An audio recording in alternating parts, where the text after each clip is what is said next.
سلام به کانال مدرسه طب خیلی خوش اومدید. در این جلسه میخوایم راجع به بیماری واریس خدمت شما توضیحات رو عرض کنیم.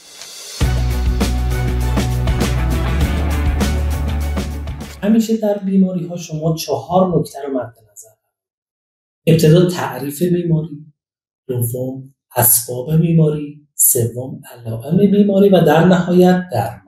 ما ابتدا میخوایم بیماری واریس رو خدمت شما تعریف کنیم. واریس چیه؟ واریس به تجمع در واقع خون غلیظ در پایین تنه میگن و در رگ‌هایی که در پاها، یعنی در ساق پا و کف پا وجود داره که این تجمع خون منجر به تورم در این عروق و رگ‌ها میشه. این تعریف بیماری واریس هست. حالا با هم دیگه بریم سراغ علائم این بیماری، ببینیم چه نشونه‌هایی داره. شاخص‌ترین علامتی که برای واریس وجود داره و همه شما هم می‌دونید همین رگ‌های متورم و به رنگ تیره هست. اما علاوه بر این یه سری علائم دیگری هم وجود داره، مثل احساس ضعف و بی‌حالی و خستگی در پاها، احساس این که انسان وقتی یه کاری رو انجام میده میره تحمل و کشش انجام اون کار رو نداره، یا احساس درد در ناحیه ساق پا. اینها میتونه علائم اولیه واریس باشه. حالا بریم سراغ یکی از مهمترین بخش‌های این جلسه که در واقع بررسی اسباب و علل بیماری واریس هست. اگر بخوام اسباب این بیماری رو بگم به صورت کلی یک سبب بیشتر وجود نداره. اون سبب چیه؟ تجمع و افزایش خون غلیظ در این رگ‌های پایین‌تر. منتها صحبت در اینه چه عاملی باعث به وجود آمدن این قضیه میشه. اولین نکتهش این هستش که این خون غلیظ میتونه خون سوداوی باشه که اکثر اوقات هم همین شکله. گاهی از اوقات خونی که تجمع پیدا میکنه خون بلغمی هست. پس این اولین علت هست که عبارت است از ریزش مواد غلیظ و رسوبی از بالا تنه به پایین تنه. علاوه بر این یه سری علل دیگری هم در اینجا وجود داره. یکی از مهمترین اونها فشار بیش از اندازه‌ای هستش که به این پایین تنه و به این رگ‌ها وارد میشه که این مسئله رو خصوصا در افرادی که فعالیت‌های زیادی دارن و از پاهاشون زیاد استفاده میکنن، مثل اینهایی که خیلی روی پا می‌ایستن، مثل اینهایی که مثلا توی باربری کار میکنن و بار زیادی رو روی دوش خودشون میذارن که طبیعتاً این بار زیاد روی پاها اثر خودش رو نشون میده، یا مثلا افرادی که پیاده روی زیاد میکنن. اینها بیشتر در معرض واریس هستن. سومین نکته که باید بهش توجه کنیم این هست که این عروق و منافذی که در رگ‌ها وجود دارن اینها بسته میشن، لذا جریان گردش خون در رگ‌های پایین‌تنه هم ضعیف میشه که خب علت اصلی همین مسئله برمیگرده یکی به ضعف این رگ‌ها و عروق، دوم وجود اون ماده غلیظ و رسوبی که در پایین‌تنه وجود داره. اینا مجموعه اسبابی هستن که باعث به وجود آمدن بیماری واریس میشه. حالا با هم دیگه بریم سراغ درمان این بیماری. باید چی کار بکنیم؟ ببینید ما اولین نکته‌ای که باید در درمان بیماری‌ها از منظر طب سنتی مد نظر قرار بدیم بحث این هست که باید جلوی سبب بیماری رو بگیریم. الان سبب بیماری رو گفتیم چی هست؟ ریزش خون غلیظ و سوداوی از بالاتنه به پایین‌تنه. پس ما قدم اول این هست که باید اصلاح سبک زندگی داشته باشیم و از تجمع این مواد غلیظ و رسوبی در بالاتنه اصلا جلوگیری کنیم. یعنی اصلا اجازه ندیم که چنین مواد رسوبی و غلیظی در بالاتنه به وجود بیاد که بخواد به پایین‌تنه ریزش پیدا بکنه. حالا برای اینکه این مسئله به وجود نیاد، خب شما باید در نوع تغذیه‌ای که داری مراعات بکنید. غذاهای غلیظ و سنگین رو نخورید.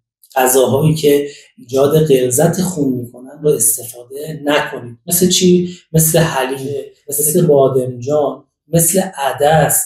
اینها یا غذاهای سرخ کردنی یا غذاهای چرب، اینها چیزهایی هستن که اجزای غلیظ خون رو افزایش میدن. خب اینها وقتی که افزایش پیدا کردن چون سنگین هستن به پایین تنه ریزش پیدا میکنن. پس اولین قدمی هست که شما پرهیزات غذایی داشته باشید. دومین قدم این هستش که باید یه سری ضماداتی رو شما استفاده بکنید تا این رگ‌هایی که در پایین تنه قرار دارن و ضعیف و سست شدن یک مقدار تقویت بشن.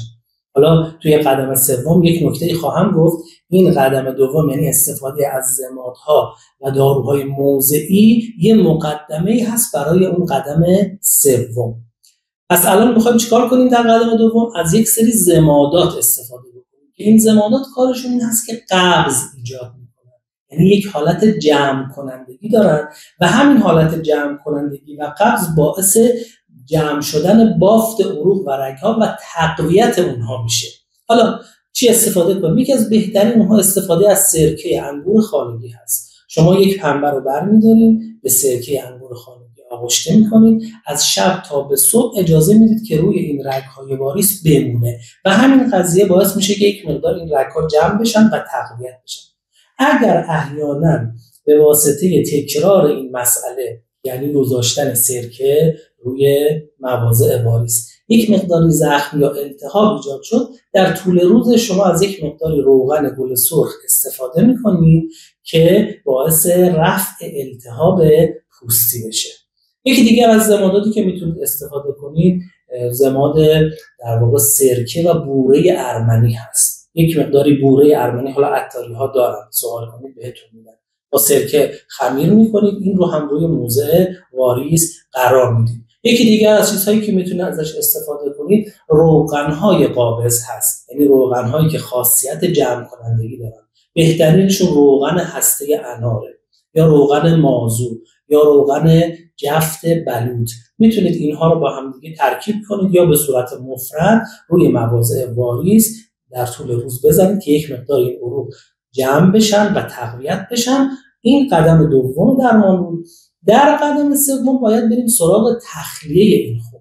برای تخلیه ما بهترین روش درمانی رو که توصیه میکنیم برای بحث واریس استفاده از فست هست. حالا فست خون رو شما به دو نحوه میتونید انجام بدید. یه وقت هستش که این فست از بالاتنه انجام میشه. حالا در دست ما 3 رگ وجود داره که رگ بالایی رو اصطلاحاً بهش میگن رگ قیفال، که فست این رگ قیفال باعث پاکسازی بالاتنه از اخلاط فاسد و مواد غلیظ میشه. یه رگی در وسط دست وجود داره در قسمت ساعد، اصطلاحاً بهش میگن رگ اکحل.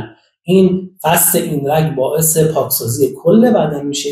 یه رگی هم وجود داره در قسمت پایینی نزدیک به آرنج که اصطلاحاً بهش میگن رگ بازیلیک، که فست این رگ باعث پاکسازی پایین تنه میشه.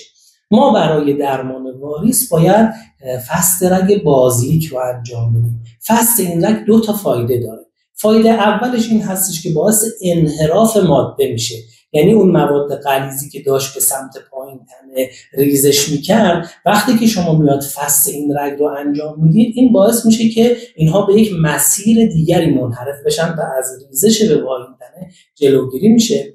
نکته دومش این هستش که خودش باعث کاهش پیدا کردن این مواد غلیظ و رسوبی میشه، چون شما وقتی فست انجام میدین بخشی از این خونها از این ناحیه خارج میشن دیگه، بخشی از اون مواد رسوبی و غلیظ خارج میشن و همین مسئله به نحوی باعث پاکسازی بدن میشه. این یک نحوه فست و خونگیری بود. راهکار دومی هست که فست در خود نواحی که واریس اتفاق افتاده انجام بدیم، یعنی فست خود رگ‌های واریسی رو. منتها اگر یادتون باشه ما در قدم دوم گفتیم که شما اول از ضمادها و روغن‌های قابض و جمع کننده استفاده می‌کنید که این رگ‌ها یک مقداری جمع بشن، تقویت بشن، حالا باید فست رو انجام بدید. پس فست پایین تنه و رگ‌های ساق پا و اینها بعد از این هست که شما از ضمادات لازم استفاده کردید. حالا ممکنه فستی که انجام میدین اون خون به صورت کامل تخلیه نشه. اینجا نیاز هست که یک مقداری این رگ‌های پایین تنه رو هم ماساژ بدین در موقع فست تا این خون‌هایی که در اونها تجمع پیدا کرده به این طریق تخلیه بشه. این مجموع پروسه درمانی بود که در بحث واریس من خدمت شما در این جلسه عرض کردم که عبارت بود از نکته اول اصلاح سبک زندگی و اجتناب از غذاهای غلیظ و سنگین، نکته دوم استفاده از ضمادها و روغن‌های قابض و جمع کننده، نکته سوم استفاده از فست خون و خارج کردن مواد غلیظ و رسوبی از بدن. ممنون از اینکه همراه ما بودید. امیدوارم که مطالب این جلسه براتون کاربردی باشه و ازش استفاده کامل رو ببرید. ممنون میشم کانال ما رو سابسکرایب کنید، زنگوله رو هم فشار بدید تا از ویدیوهای جدیدمون مطلع بشید. اگه سوالی یا مطلبی هم داشتین توی کامنت ها بپرسین، جواب